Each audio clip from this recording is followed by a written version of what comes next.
Hello बच्चों, चलिए प्रश्न को समझते हैं। डोबेराइनर के त्रिक क्या हैं? दो त्रिकों के नाम दीजिए।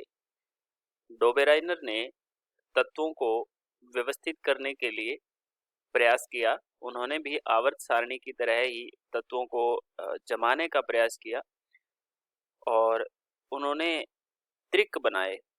तो सबसे पहले हम लिखते हैं मुख्य अवधारणा।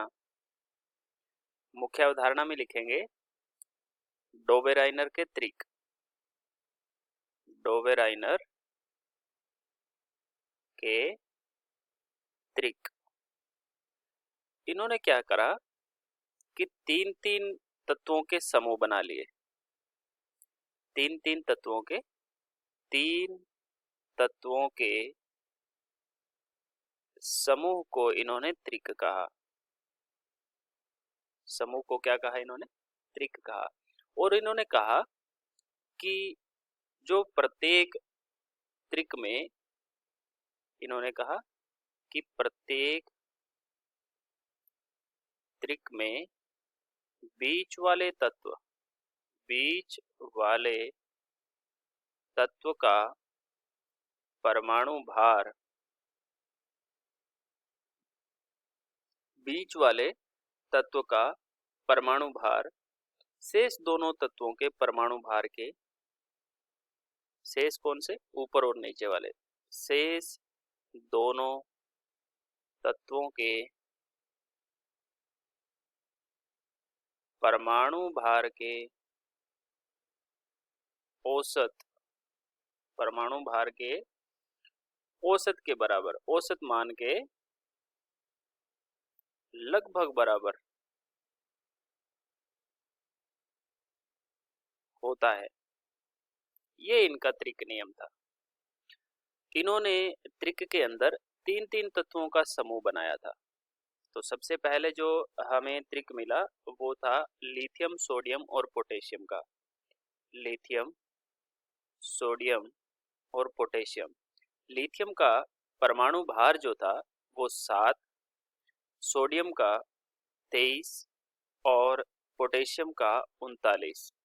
तो इन्होंने कहा कि जो बीच वाला तत्व है, जो सोडियम है, इस सोडियम का परमाणु भार, किसका?